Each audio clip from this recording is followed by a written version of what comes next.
Hi, my name is Jaime Shekaiban. Welcome to your channel, The Foreigner in America. Today I'll be talking about the second stimulus check, when it's coming, how much it will be, how you can be eligible, and how you can even make more money.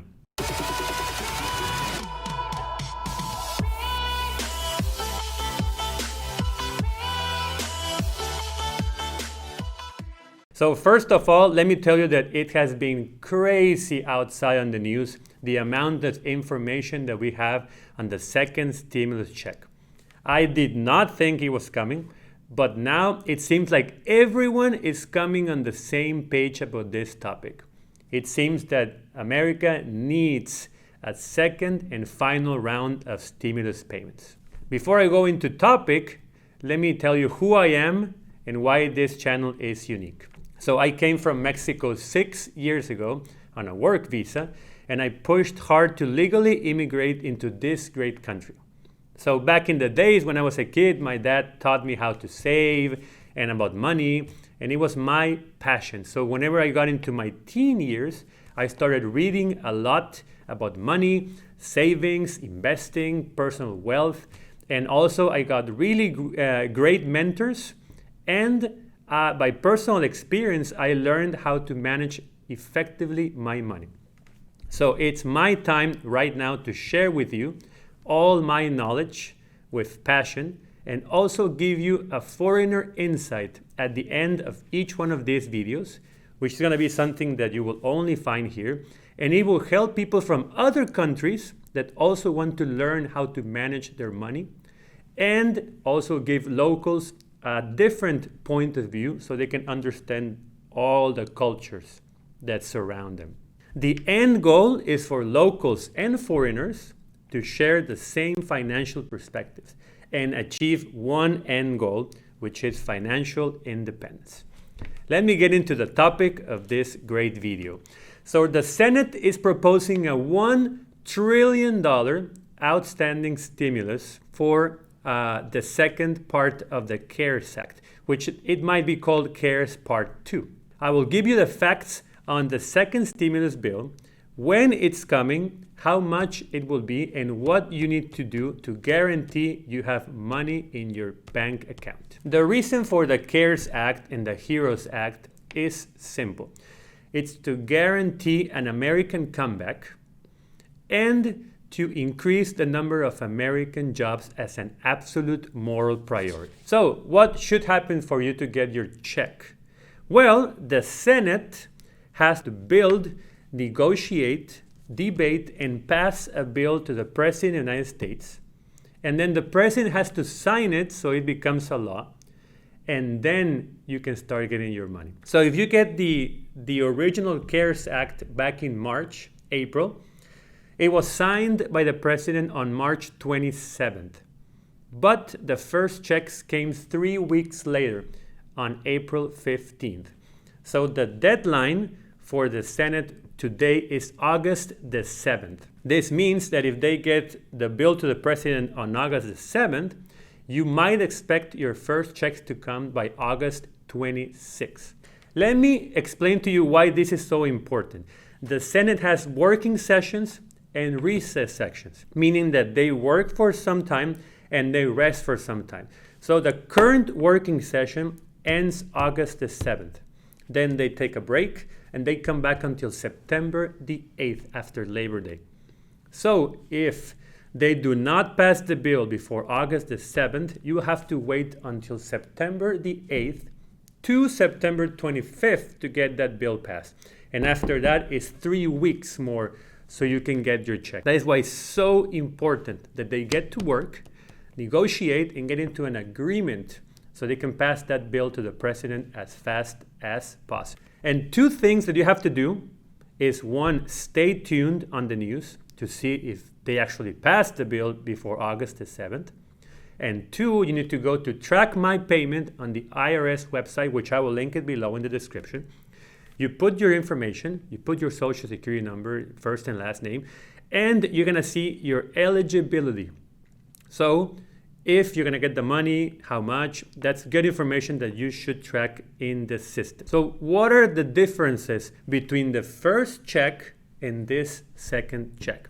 Before I go into details, I need to explain you the parameters that they used last time.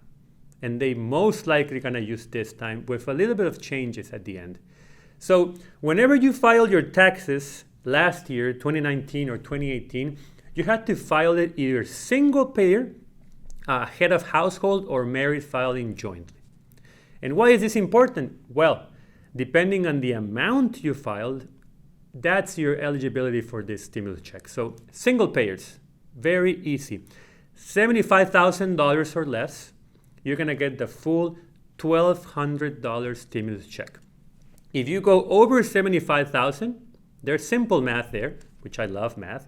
It's you get the amount that you filed for. You can say $80,000, $90,000, and you subtract $75,000. So the amount you went over, you divide it by 20, and that's the amount that you're going to discount from the original $1,200. So single payers, once you reach $98,000 or more, unfortunately, you're not going to get any money.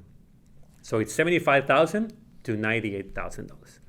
Head of households, it's exactly the same math, but it's $112,500 to $136,500. And they can get a $500 bonus for every dependent kid under the age of 17. That's extra to the $1,200. And for married filing jointly, these couples that join their two incomes into one tax return, well, it's just single payer numbers times 2. They can get a $2,400 check if their incomes combined are $150,000 or less. And they max out at $198,000. And they can also get a $500 bonus per dependent under the age of 17. So this is what happened in March, April. And it most likely is going to happen this August. But there are some changes. There are 3 changes that are in the air. Let me talk to you about them. So 1, they're talking about actually giving the bonus to dependents over the age of 17. And that will help greatly the parents that have kids that are going into college.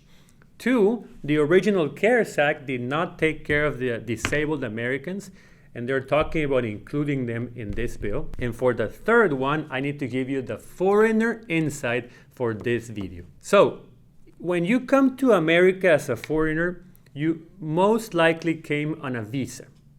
There are different types of visas, TN for Mexicans and Canadians, H-1B, L-1, or even student visas like J and F.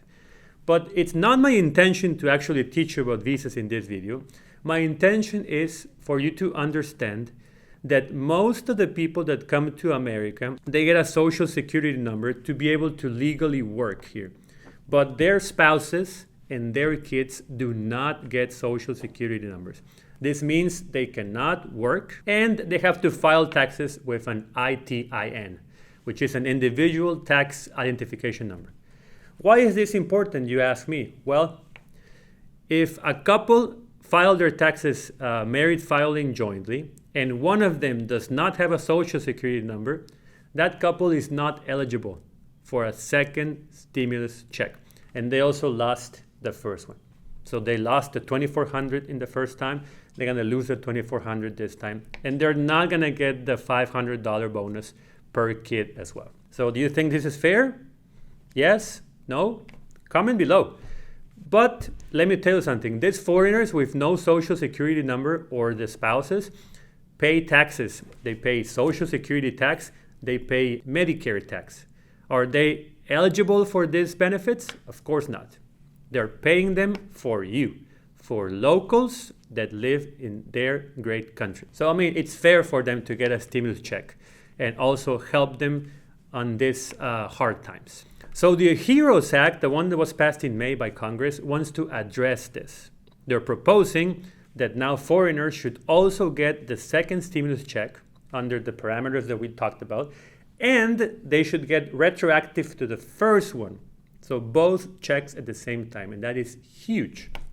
So you have to stay tuned on the news to see if this is going to be approved or not before August the 7th. And what happens with these foreigners after they pay their Social Security tax and Medicare taxes? Well, if they lose their jobs or if they stop going to school, they will automatically get deported into their country of origin. So it's something that you should consider. So how can you get more money besides your stimulus check? Well, just go back to work. Just kidding. You have to apply to the SBA Loan Administration webpage, which I will link it below in the description. These are loans intended for small businesses to improve their finances in these tough times, but they can also be given to individuals who act as sole proprietorships. This means people that not only have a salary, but they have a side hustle or a side business. It can be realtors, it can be teachers, it can be consultants, you name it. So you can apply for an SBA loan from $1,000 to $25,000, which has to be paid back. But the government now is giving you 12 months to start paying it back from the time you get your money. So this is a great opportunity. It's low interest, 3.75% for 30 years. With no prepayment penalty fee. This means that you can get the money now, you can use it for your needs. After 12 months, you can pay it back at once with no penalty. So remember, the deadline for the second stimulus check is August the 7th. If the Senate gets together and works and negotiates a bill, you can expect your first checks to come August 25th. Otherwise, you might have to wait until the end of September or October. So stay tuned because this is very important information for you. And if you get your money, make sure you put it on an emergency fund. That is very important. And also make sure you check out my past video about creative ways to save money and still enjoy life, which I will link it in the description below. So thank you very much for watching this video. Please make sure you like, subscribe, and hit the notification bell, as I will be publishing one video every Monday for you with the special foreigner insight. So see you next time.